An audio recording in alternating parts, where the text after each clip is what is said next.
Vamos a empezar esta conferencia a modo de resumen sobre el gran engaño. Viene a ser la continuación de la conferencia anterior, de la número 82 de hace un año. Ahora ya llevamos más de 100 y pico largas. Y vamos a seguir con esta temática que parece que a pocos nos puede llegar a interesar, pero que realmente tiene una significación tremenda para cada uno de nosotros. La hemos titulado De Papa a Papa. Y como veis aquí, solo con las imágenes ya tenéis el compendio de lo que vamos a tratar. La oscura verdad sobre los jesuitas y su objetivo. Sabéis que este papa que ha entrado ahora es jesuita. Pues bien, vamos a destapar un poco quiénes son realmente los jesuitas. Antes de la dimisión de Benedicto XVI, vamos a situarnos. Los chinos reciben el año de la serpiente, un periodo que vaticina sabiduría y prudencia. Y diréis, ¿y esto qué tiene que ver? Pues bien, este periodo de la serpiente es el año que ellos esperan, donde pueden cambiar el curso de la historia. Esto lo esperan los chinos, las tradiciones orientales de las que tanto estamos recibiendo sus influjos y que también aceptados están siendo en Occidente actualmente. Pues bien, en este año hay personas de los chinos mismos que están declarando algo muy interesante. Dentro de sus augurios para el nuevo año, Zhang dijo que será un buen año para los negocios, las reparticiones y los asuntos políticos, ya que el único reptil del calendario chino es símbolo de buena fortuna y sabiduría. Esto es la serpiente para ellos. El año de la serpiente es idóneo para arrojar los viejos hábitos y pensamientos, dijo Zhang, sobre el futuro cambio de gobierno. Es el año para reinventarse. Las serpientes cambian de piel y los humanos también podemos hacerlo, resumió. Fijaos que estamos hablando de China, pero es que esto mismo es lo que ha sucedido en el Vaticano. También se han reinventado, se han mudado de piel. Lo han hecho o no con el cambio de papa. Vamos a verlo. Aquí tenéis, llega el año de la serpiente, que además es llamada también el pequeño dragón. Aquí lo tenéis, no son invenciones, y que además coinciden cada vez que sucede este año de la serpiente o del pequeño dragón en marcadas desgracias para la humanidad. Año de la serpiente o pequeño dragón de agua significa cambio y desgracias. Pero también recordemos, y esto ya lo mostramos anteriormente, que hay un lugar donde describe qué es la serpiente o qué es el dragón, que es lo mismo.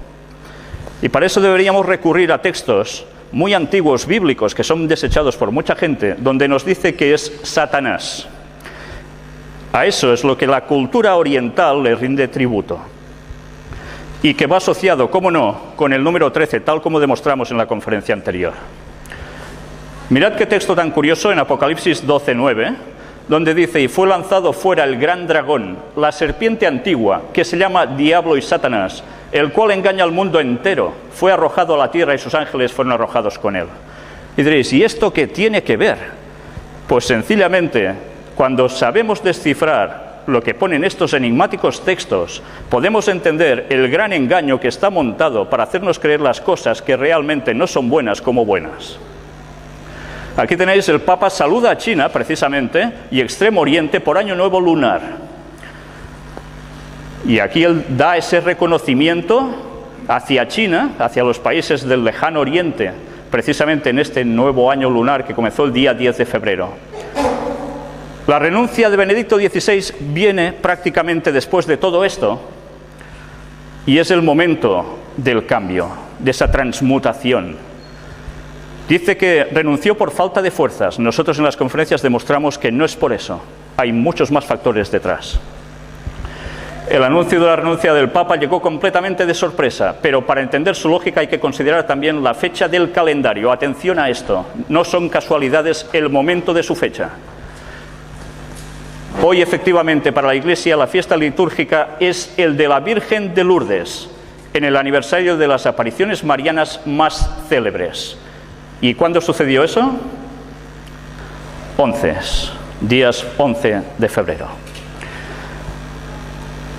Mirad qué extrañas casualidades, una vez más, vuelven a coincidir aquí.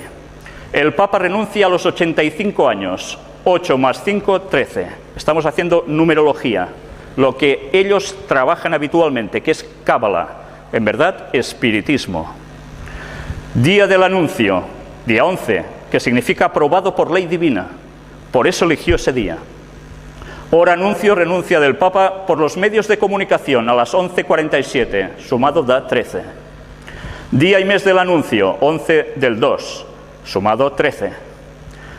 Día del anuncio coincide con la celebración de la Virgen de Lourdes, que igual 11 de febrero da 13. Que, por cierto, quien se aparece allí no es la Virgen de Lourdes, como bien hemos demostrado.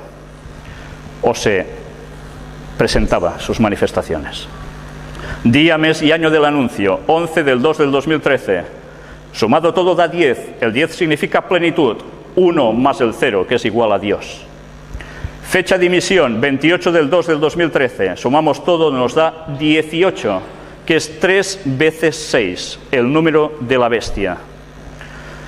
Y además es el año de la serpiente o pequeño dragón de agua, que significaba cambio y desgracias, Satanás, número 13. Todas estas casualidades, entre comillas, no se han dado porque sí. ¿Hubo un mal presagio o una señal? ¿Recordáis esto? Fue precisamente cuando el Papa renuncia. Justo se manifiesta este relámpago con un estruendo enorme en la Basílica de San Pedro. Aquí lo tenéis más ampliado incluso. Pero mirad qué texto aparecía en Lucas 10:18, un texto bíblico. Y les dijo, yo veía a Satanás caer del cielo como un rayo. Justo, ¿dónde? En el Vaticano. La elección del Papa Francisco. Ya entramos en el cambio. Jorge Mario Bergoglio, nuevo Papa con el nombre de Francisco. Mirad bien la fecha del recuadro, 13 del 3 del 2013. Aquí lo tenéis, sumado todo, una vez más, nos da 13, y fue en un día 13. 13 es muerte y nacimiento, cambio total, transformaciones, 12 más 1 igual a Mesías. En ocultismo, satanismo, el 13 es Lucifer, Satanás.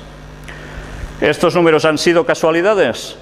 Recordemos un extracto del gran engaño de la conferencia número 3 del año 2006, cuando hubo el cambio de pontificado de Juan Pablo II a Benedicto XVI.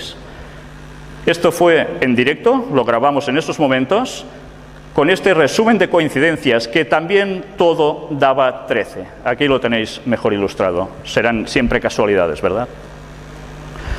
Aún hubo más números cabalísticos. Hubo la fumata de fogueo. La elección del Papa sigue en el aire, decían. Y esos momentos claves, hubo 33 votaciones. 33 votaciones dicen que hubo hasta que salió elegido el nuevo pontífice. El 11 es aprobado por ley divina, el 3 significa la Trinidad. 11 más 11 más 11 da 33. Aprobado 3 veces por ley divina, por la Trinidad. Pero atención, no la Trinidad cristiana, sino la Trinidad pagana. Eso debemos diferenciarlo y en las conferencias lo explicamos muy bien. Aquí tenéis al nuevo Papa, que precisamente salió al balcón.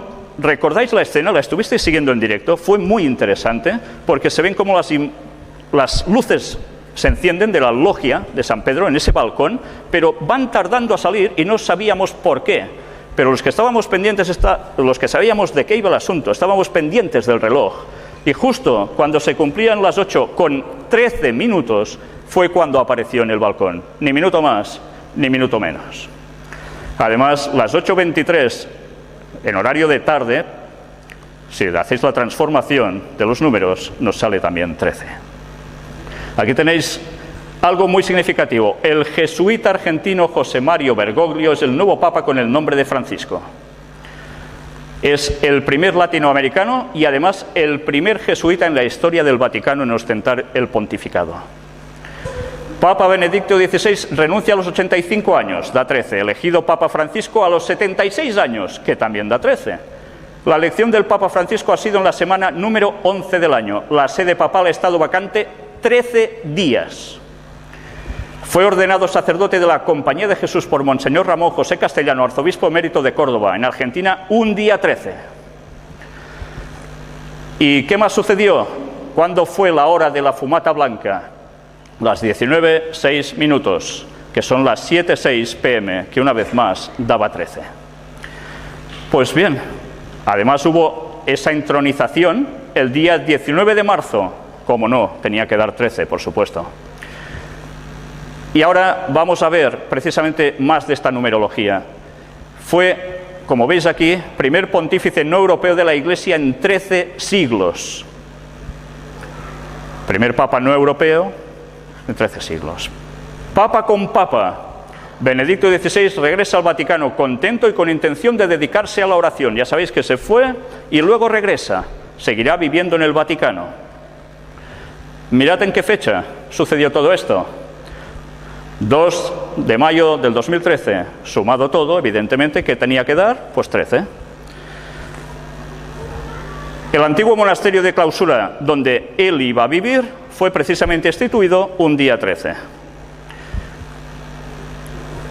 ¿Y qué sucede también el 13 de mayo? Consagran el pontificado de Francisco a la Jornada Mundial de la Juventud a la Virgen de Fátima. El 13 de mayo en Fátima, el pontificado del Papa Francisco en la Jornada Mundial de la Juventud, que se realizará en Río de Janeiro, en julio de este año, serán consagrados a la Virgen María. Y como demostramos, las apariciones de la Virgen María son apariciones satánicas, no es la Virgen María.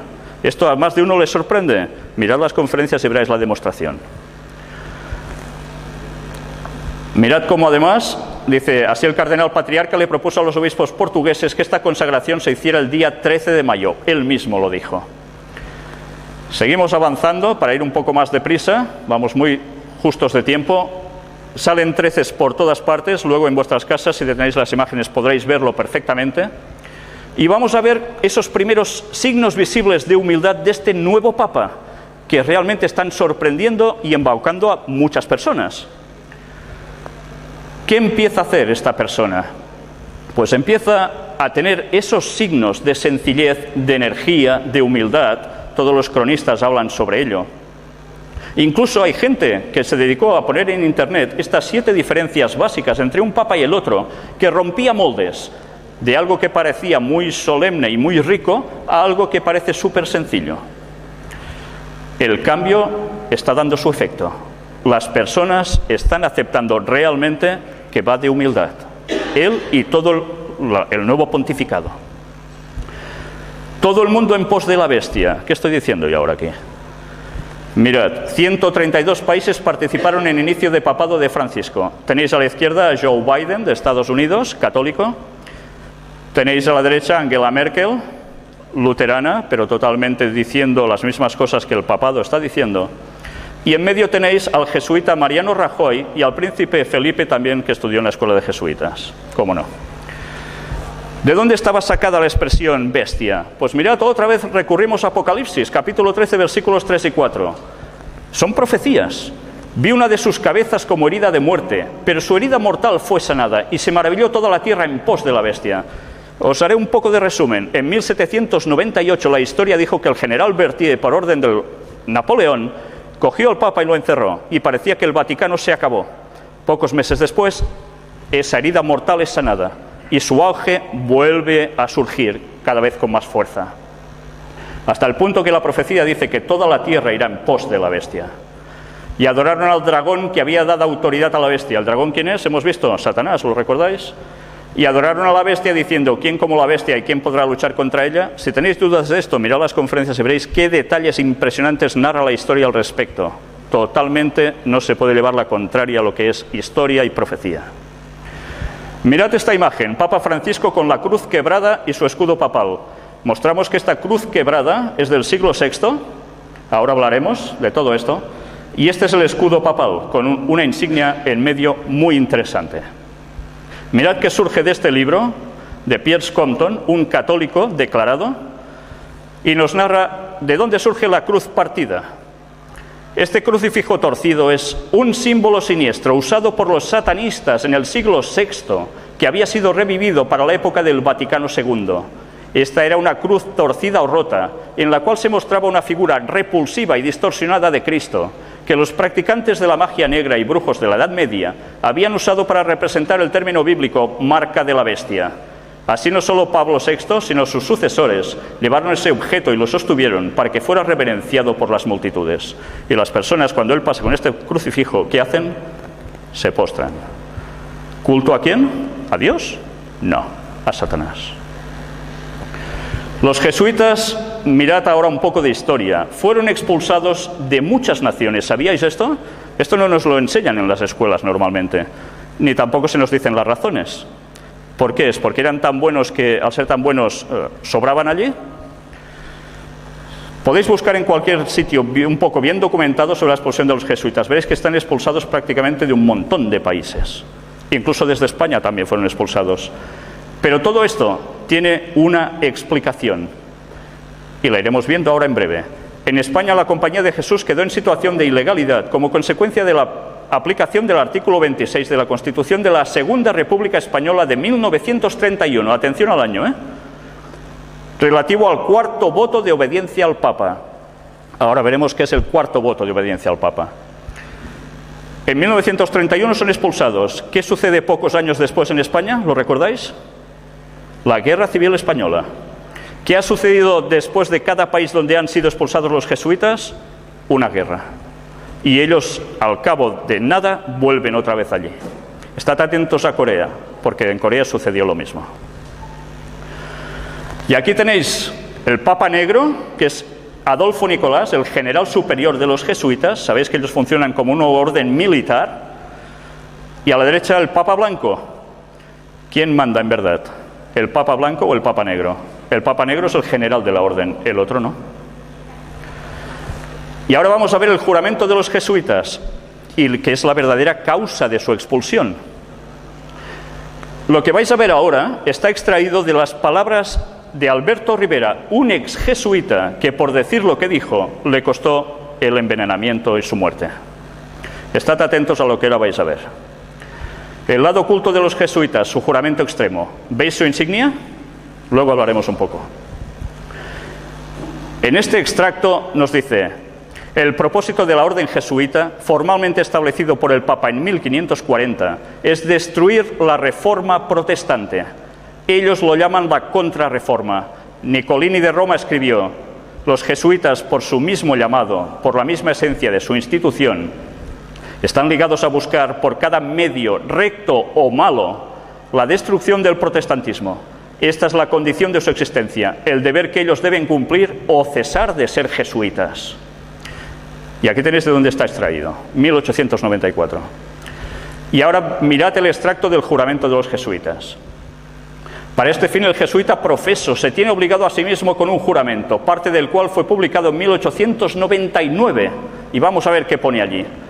Ahora yo renuncio y desconozco mi lealtad debida a cualquier rey herético, príncipe o estado, llámense protestantes o liberales, o la obediencia a cualquiera de sus leyes o magistrados u oficiales. Luego declaro que la doctrina de las iglesias de Inglaterra y Escocia, de los calvinistas, hugonotes y otros del nombre protestante o liberales, ser condenables, y ellos mismos ser condenables los que no abandonarán las mismas.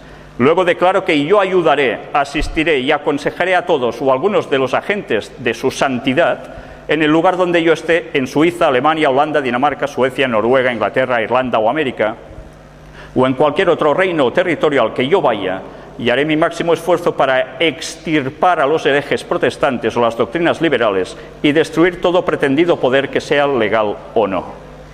En 1981, Alberto Rivera denunció estas cosas. Aquí tenéis a Adolfo Nicolás, español. Ceremonia de introducción y juramento extremo de los jesuitas. Habla el superior. ¿Sabéis? Ellos tienen grados como la masonería. Los de abajo no saben nada. Creen en lo que hacen, son sinceros. Pero a medida que van subiendo se van enterando de realmente qué es lo que los mueve y qué función va a ser la suya. Hijo mío, hasta aquí tú has sido enseñado para actuar como el disimulador entre los católicos romanos, para ser un católico romano y para ser un espía aún entre tus propios hermanos, para no creer a ningún hombre, para no confiar en ningún hombre. Entre los reformadores, para ser un reformador. Entre los hugonotes protestantes franceses, ser un hugonote. Entre los calvinistas, ser un calvinista. Entre los protestantes, aquellos que protestan y están en desacuerdo con la institución católica romana, generalmente ser un protestante. Y obtener su confianza y buscar aún predicar desde sus púlpitos.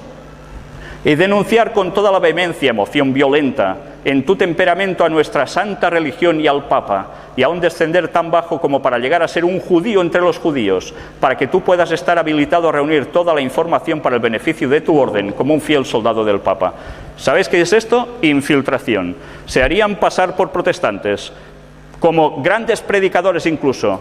Se pondrían también, no solo esto, porque hay más, en política, para llevar al pueblo al objetivo que ellos pretenden, la sumisión al Vaticano. Y sigue hablando de todo lo que harían, y la verdad es que es realmente escalofriante, porque hablan de que si conviene matar, matarán. Casi nada. Todo esto lo podéis ver en detenimiento en vuestras casas. Mónita secreta de los jesuitas o instrucciones reservadas. Esto aún se puede encontrar.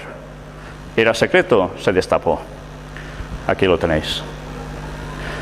Y aquí es donde Alberto Rivera explicó todas sus experiencias. Mirad que también apareció aquí. Los jesuitas fueron hace años expulsados de los territorios de España por conspirar gravemente contra el Estado y la autoridad del soberano, a costa de quien al mismo tiempo vivían y se expandían. Hay que tener presente que durante muchos años en el diccionario de la Real Academia Española, la palabra jesuita era definida como dos cosas: perteneciente a la orden jesuita o bien hipocresía. Esta última definición fue borrada en 1967, ¿por qué sería? En numerosos textos literarios, el hacerse el jesuita es el hacerse pasar por inocente sin serlo. Impresionante. Y vamos a ver unas frases célebres referidas a los jesuitas. John Adams, segundo presidente de los Estados Unidos de América. La historia de los jesuitas quizás no se ha escrito de forma muy elocuente y sin embargo está apoyada por autoridades incuestionables. La restauración de la orden jesuita en el año 1814, llevada a cabo por el Papa Pío VII, representó ciertamente un paso hacia la crueldad, la oscuridad y el despotismo y muerte. No me gusta la apariencia de los jesuitas. Si alguna vez ha habido algún grupo de hombres que ha merecido condenación aquí en la tierra y en el infierno, esta es la sociedad de Ignacio de Loyola, los jesuitas. Se los conocía muy bien, porque luego veréis qué hicieron ellos en Estados Unidos y que no nos han explicado en las escuelas. Abraham Lincoln, todos lo conocéis. La guerra civil americana nunca hubiera sido posible sin la siniestra influencia de los jesuitas. ¿Ahora entendéis por qué sucedió la guerra de secesión en los Estados Unidos? Querían someter la nueva nación a Roma, cuando surgió como protestantes. Samuel Morse, el inventor del telégrafo. Los jesuitas son una sociedad secreta, como tipo de orden masónica, pero con sobreañadidas horrorosas y detestables características, 1000 veces más peligrosa. Y mirad las instrucciones secretas de Loyola, su fundador. Finalmente, hagamos todo con tal grado de astucia que podamos ganar dominio sobre los príncipes, los nobles y los magistrados de cada lugar, para que estén listos a nuestra llamada y a nuestra disposición, incluso al punto de sacrificar sus propias familias, así como los más íntimos amigos, cuando digamos que es para nuestro interés y ventaja. Y todo esto es historia. ¿La conocíais? Os recomiendo este libro, Vatican Assassins, donde se muestran estas citas y muchas más con historia, todo con detenimiento. Aquí hay un pequeño extracto de este libro que habla sobre los jesuitas, de Eric John Phelps. Los jesuitas, ahora formalmente suprimidos por el Papa en 1776, estuvieron aliados con Federico el Grande de Prusia y Catalina de Rusia. El general jesuita estaba en control del rito escocés de la masonería y ahora buscaron una alianza con la casa masónica de los Rothschild en Inglaterra, de los cuales hemos hablado en las conferencias. Para lograr esto, el general jesuita escogió a un jesuita que era judío por raza, Adam Weishaupt. Weishaupt era un brillante instructor de ley canónica, el maligno Concilio de Trento, en una universidad jesuita en Bavaria, de donde precisamente es Angela Merkel. El del Colegio Jesuita de Ingolstadt se dice haberse iniciado la secta conocida como los Illuminati de Bavaria, os suena, ¿verdad? Fundado por Adam Weishaupt. Su fundador nominal, sin embargo, parece haber tenido un papel subordinado, aunque conspicuo, en la organización de esta secta. ¿Y qué sucedió en 1 de mayo de 1776? Se crea la Orden de los Illuminati.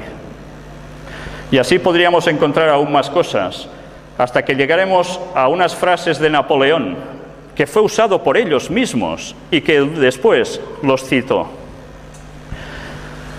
Los jesuitas son una organización militar, no una orden religiosa.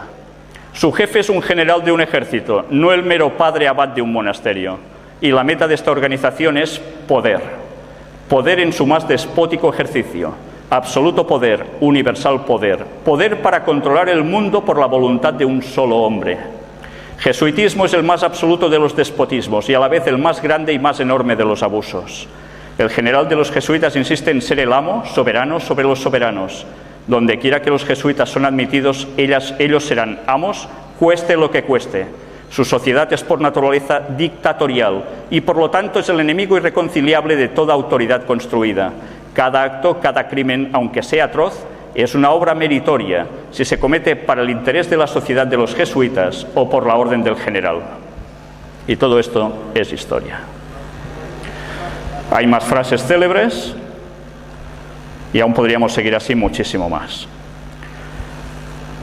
Otro libro que os recomiendo, Los terroristas secretos, de Bill Hughes, donde veréis incluso quién estuvo detrás del hundimiento del Titanic. Increíble, ¿eh? Y otro libro imprescindible que no debería faltar en ninguna biblioteca, El conflicto de los siglos, escrito por Ellen White en 1827 a 1915, que vivió ella. El libro es de 1888. Mirad que escribió bien documentada sobre los jesuitas. Pasados los primeros triunfos de la Reforma, Roma reunió nuevas fuerzas con la esperanza de acabar con ella. Ya sabéis, la Reforma protestante iba contra el poder del Vaticano. Entonces fue cuando nació la Orden de los Jesuitas, que iba a ser el más cruel, el menos escrupuloso y el más formidable de todos los campeones del papado. Libres de todo lazo terrenal y de todo interés humano, insensibles a la voz del afecto natural, sordos a los argumentos de la razón y a la voz de la conciencia, no reconocían los miembros más ley ni más sujeción que las de su orden, y no tenían más preocupación que la de extender su poderío. El Evangelio de Cristo había capacitado a sus adherentes para arrostrar los peligros y soportar los padecimientos, sin desmayar por el frío, el hambre, el trabajo, la miseria, y para sostener con denuedo el estandarte de la verdad frente al potro, al calabozo y a la hoguera. Para combatir contra estas fuerzas, el jesuitismo inspiraba a sus adeptos un fanatismo tal que los habilitaba para soportar peligros similares y oponer al poder de la verdad todas las armas del engaño. ¿Por qué creéis que están siempre en los primeros puntos de conflicto los jesuitas? Son los soldados del Papa. Para ellos ningún crimen era demasiado grande, ninguna mentira demasiado vil, ningún disfraz demasiado difícil de llevar. Ligados por votos de pobreza y de humildad perpetuas, ¿os suena de algo esto? Estudiaban el arte de adueñarse de la riqueza y del poder para consagrarlos a la destrucción del protestantismo y el restablecimiento de la supremacía papal. ¿El nuevo papa jesuita no está mostrando estas facultades? Las mismas. La historia no cambia, los personajes siguen lo mismo. Al darse a conocer como miembros de la orden, se presentaban con cierto aire de santidad, visitando las cárceles, atendiendo a los enfermos, os suena, ¿verdad?, y a los pobres, haciendo profesión de haber renunciado al mundo y llevando el sagrado nombre de Jesús, de aquel que anduvo haciendo bienes. Pero bajo esta ungida mansedumbre, ocultaban a menudo propósitos criminales y mortíferos. Era un principio fundamental de la orden que el fin justifica los medios. Según dicho principio, la mentira, el robo, el perjurio y el asesinato no solo eran perdonables, sino dignos de ser recomendados, siempre que sirvieran los intereses de la Iglesia. Con muy diversos disfraces se introducían los jesuitas en los puestos del Estado, por eso fueron expulsados, elevándose hasta la categoría de consejeros de los reyes y dirigiendo la política de las naciones. Se hacían criados para convertirse en espías de sus señores, establecían colegios para los hijos de príncipes y nobles y escuelas para los del pueblo, y los hijos de padres protestantes eran inducidos a observar los ritos romanistas. ¿Se dedican o no los jesuitas a la educación? Es su punto clave, ¿verdad? ¿Para qué creéis que es? Para preparar a los niños para después. Toda la pompa exterior desplegada en el culto de la Iglesia de Roma se aplicaba a confundir la mente y ofuscar y embaucar la imaginación para que los hijos traicionaran aquella libertad por la cual sus padres habían trabajado y derramado su sangre. Los jesuitas se esparcieron rápidamente por toda Europa y donde quiera iban lograban revivar el papismo. Para otorgarles más poder, se expidió una bula que restablecía la Inquisición. No obstante, el odio general que inspiraba, aún en los países católicos, el terrible tribunal fue establecido por los gobernantes obedientes al Papa, y muchas atrocidades demasiado terribles para cometerse a la luz del día volvieron a perpetrarse en los secretos y oscuros calabozos. En muchos países, miles y miles de representantes de la flor y nata de la nación, de los más puros y nobles, de los más inteligentes y cultos, de los pastores más piadosos y abnegados, de los ciudadanos más patriotas e industriosos, de los más brillantes literatos, de los artistas de más talento y de los artesanos más expertos, fueron asesinados o se vieron obligados a huir a otras tierras. Y ahora los jesuitas vuelven a tener el poder. ¿Creéis que la cosa va a cambiar en verdad si no comulgáis con lo que ellos quieren? La religión ecuménica del nuevo orden mundial, este es su propósito. Este nuevo Papa va a trabajar especialmente para el ecumenismo, para ligar todas las religiones bajo un solo paraguas, pero con alguien mandando. ¿Sabéis quién, no? Lo adivináis. Pues mirad ahora qué aparece en la iglesia de San Ignacio de Loyola en Roma. El Papa asegura que proseguirá el camino del diálogo ecuménico. Está atándose totalmente con los judíos, sobre todo porque el Vaticano, recordad, quiere instalarse en Jerusalén y lo va a hacer todo para ello. Pero además se está uniendo con el Islam, se está uniendo con los protestantes, los ortodoxos, budistas y demás. Y sigue trabajando para ello.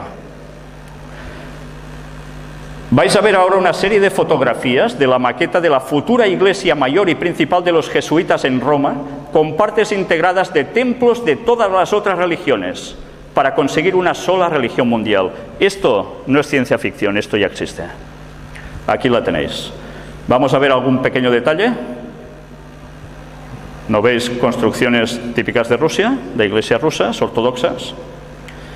Mirad qué países aparecen también en sus pies, como España, ¿cómo no? ¿Os recuerda esto a algún otro lugar, verdad? Del mundo islámico, en Turquía. Pues ya veis, iglesias de protestantes, todo junto bajo un mismo paraguas. Ese es el trabajo del nuevo Papa. Aparentando bondad increíble, haciendo el bien y ayudando a la población, se los va a ganar. La crisis irá más. Ellos son los que a través de Cáritas van a dar de comer al pueblo, a mucho pueblo. ¿Morderéis la mano que os da de comer? ¿O pasaréis por sus leyes? Pues eso es lo que están buscando. Y mirad qué sorpresa, el origen del Reiki. ¿De dónde procede? En este libro está muy bien documentado el origen del Reiki. De Japón, sí. ¿Pero de quién? De los jesuitas. Trabajaron especialmente con espiritismo, haciéndolo pasar por influencias de energía cósmica que penetran en nosotros y que damos a los demás. En verdad es espiritismo, es satanismo. Y hay mucha gente que lo hace de todo corazón y no sabe lo que están haciendo realmente. Pues este es el origen, en verdad, de jesuitas. Casi nada. Por tanto, si queréis información, mirad todo el apartado en las conferencias sobre puertas dimensionales, donde veréis qué cantidad de distintas materias se están utilizando para llevar a la gente a todo esto a través del movimiento de la nueva era, y no nos estamos ni enterando. Pero claro, decir estas cosas sé que no gustan, pero hay que decirlas. Y vamos a terminar con algo muy interesante. Iglesia del Jesús y San Ignacio de Loyola. Esta es la iglesia que está en Roma, la sede era de los jesuitas, y mirad la gran bondad en la que se muestra San Ignacio de Loyola, su máximo. Aquí lo tenéis. Esto es en el pórtico, en la entrada, una mano extendida con cabeza mística, mirando arriba, pero ¿qué está pisando? ¿El suelo? Con un pie sí, pero con el otro está pisando la cabeza de un protestante. Y después nos hablan de ejercicios espirituales para crecer y acercarse a Dios. Este es el líder de los jesuitas, a quien el Papa obedece y quien va a mandar el mundo, y va dentro de poco a preparar una gran fiesta para todos, que os recomiendo que, como no veáis las conferencias, os van a pillar de lleno. Y esta es su insignia, IHS. Pero mirad que aparece también dentro una escultura donde se ve a la religión flagelando a la herejía, a los protestantes, pobrecillos, flagelándolos. Interesante bondad, ¿verdad? Y la cara de horror mientras son flagelados. ¿Sabéis? La historia se va a repetir. Sed conscientes de lo que ahora estáis oyendo, porque dentro de pocos años estas escenas volverán. Porque ellos están detrás de la Unión Europea, están detrás de muchos de los gobiernos actualmente, trabajando a través de las sociedades secretas para llevar el mundo al nuevo orden mundial. ¿Por qué están saliendo los casos de corrupción ahora por todas partes? Para que la gente vea que por la política no se solucionan las cosas. Hace falta un líder de la moral. Y mirad las frases de todos los primeros presidentes de cada nación.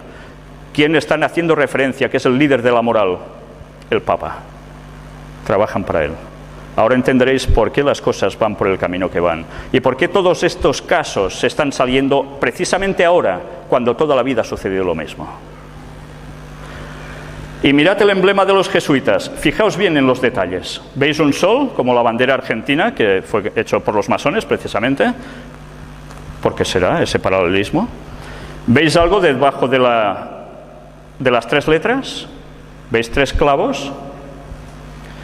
Mirad, sacado de la Universidad de Navarra, extraído de allí, la historia de la Universidad de Navarra, que fue de dónde procede, pues del Opus Dei. Mirad qué explicación dan, tan interesante, que nos va a servir como guinda del pastel. Ellos hablan de los signos gráficos de escritura, y mirad que aparece en el alfabeto hebreo. ¿Veis la letra de la izquierda? Es la sexta letra del alfabeto, se llama Vav. La palabra Vav significa clavo. Se le adjudica el valor numérico 6. Sabéis que en hebreo las palabras tienen un componente sumado de números y un significado. Al clavo le dan el número 6. ¿Entendéis esto? Pues mirad ahora. El emblema de los jesuitas en verdad es 666. ¿Y qué es esto? Mirad otra vez más la profecía de Apocalipsis. Ese libro que la gente dice no se puede entender, son tonterías. Pues mirad qué pone allí. Capítulo 13, versículos del 14 al 18. Y engaña a los moradores de la tierra con las señales que se le ha permitido hacer en presencia de la bestia, mandando a los moradores de la tierra que le hagan imagen a la bestia, que tiene la herida de espada y vivió. ¿Sabéis? Aquí está hablando de Estados Unidos. Es una segunda bestia que le dará el poder al Vaticano. Sed conscientes de esto. Obama es un jesuita, lo han subido los jesuitas, es un masón de grado 32, no sé si ha llegado al 33 o lo ha superado, pero están trabajando todos para el Vaticano. Y se le permitió infundir aliento a la imagen de la bestia, para que la imagen hablase y hiciese matar a todo el que no la adorase. Y hacía que a todos, pequeños y grandes, ricos y pobres, libres y esclavos, se les pusiese una marca en la mano derecha o en la frente. De esto hablamos también en la conferencia anterior. Van a hacer que todo el mundo vuelva a observar el domingo como día de reposo, el día de adoración al sol pagano, el día de adoración a Satanás. No es el día del Señor. Si miráis en las Biblias pone que el día de descanso es el sábado, no el domingo. Tened esto presente, porque ya han manipulado hasta los diccionarios y las enciclopedias a partir de 1990 para demostrar, que ya no puedas demostrar, que el sábado es el séptimo día y el domingo el primer día de la semana. Y mirad cómo termina diciendo, y que ninguno pudiese comprar ni vender, sino el que tuviese la marca o el nombre de la bestia o el número de su nombre. Aquí hay sabiduría. El que tiene entendimiento, cuente el número de la bestia, pues es número de hombre, y su número es 666. En el conflicto de los siglos vuelve a aparecer esto. Y téngase presente que Roma se jacta de no variar jamás. Los principios de Gregorio VII y de Inocencio III son aún los principios de la Iglesia Católica Romana, y si solo tuviese el poder, los pondría en vigor con tanta fuerza hoy como en siglos pasados. Pocos saben los protestantes lo que están haciendo al proponerse aceptar la ayuda de Roma en la tarea de exaltar el domingo. Mientras ellos tratan de realizar su propósito, Roma tiene su mira puesta en el restablecimiento de su poder y tiende a recuperar su supremacía perdida. Los protestantes están doblegando a Roma. Y termina diciendo Apocalipsis 18, algo que define la situación de la Iglesia Católica Romana. ¿Por qué creéis que ahora desde el Vaticano se fomenta la lectura de la Biblia cuando en la Edad Media se quemaban las Biblias? Y se quemaba cualquiera que tuviese un solo texto escrito en su bolsillo. Porque ahora, como no pudieron acabar porque salió la imprenta con Gutenberg y empezaron a publicar Biblias en el idioma del pueblo, mucha gente se dio cuenta del gran engaño que tenían montado con ese falso cristianismo que estaban pintando, que no tiene nada que ver con el real. Y mirad qué interesante lo que aquí pone. Ahora ellos dicen, leed la Biblia, pero nosotros somos los únicos que la pueden interpretar. Entonces no ganamos nada, ¿verdad? Después de esto, vi a otro ángel descender del cielo con gran poder y la tierra fue alumbrada con su gloria. Está hablando de un mensaje que se iba a dar a este mundo, justo antes de que suceda todo esto. Y clamó con voz potente diciendo, ha caído la gran Babilonia, y se ha hecho habitación de demonios y guarida de todo espíritu inmundo y albergue de toda ave inmunda y aborrecible. Babilonia, cuando se escribió este texto, ya no existía. Hacía siglos que había desaparecido. ¿A quién hacía referencia? Porque todas las naciones han bebido del vino del furor de su fornicación, y los reyes de la tierra han fornicado con ella, y los mercaderes de la tierra se han enriquecido de la potencia de sus deleites. ¿Sabéis? Esto se aplica perfectamente a Roma. Ellos están detrás de las grandes transacciones comerciales que, trabajando con la masonería, están creando grandes monopolios y que mueven el petróleo mundial. Yo os lo digo por contactos personales que tengo, que dejan muy claro que esto no son bromas. Y quien decide quién explota el petróleo, ellos son. Y parece que no tengan nada que ver, ¿verdad? Y otra voz del cielo que decía, salid de ella, pueblo mío, para que no seáis partícipes de sus pecados ni recibáis parte de sus plagas, porque sus pecados han llegado hasta el cielo, y Dios se ha acordado de sus maldades. Luego va a haber justicia. Están llegando a su límite, y se avisa que cuando la gente sepa estas cosas, que busquen de verdad. Y sabéis, hace falta ser muy sincero, porque a veces podemos llevar muchos años creyendo cosas, conceptos que están equivocados, y luego reconocer eso y decir, realmente hay otro camino. Hace falta mucho valor. Pues bien, toda la información de todo lo que hoy he intentado condensar aquí, con todas las pruebas, la vais a encontrar precisamente en esta página donde encontráis las conferencias del Gran Engaño.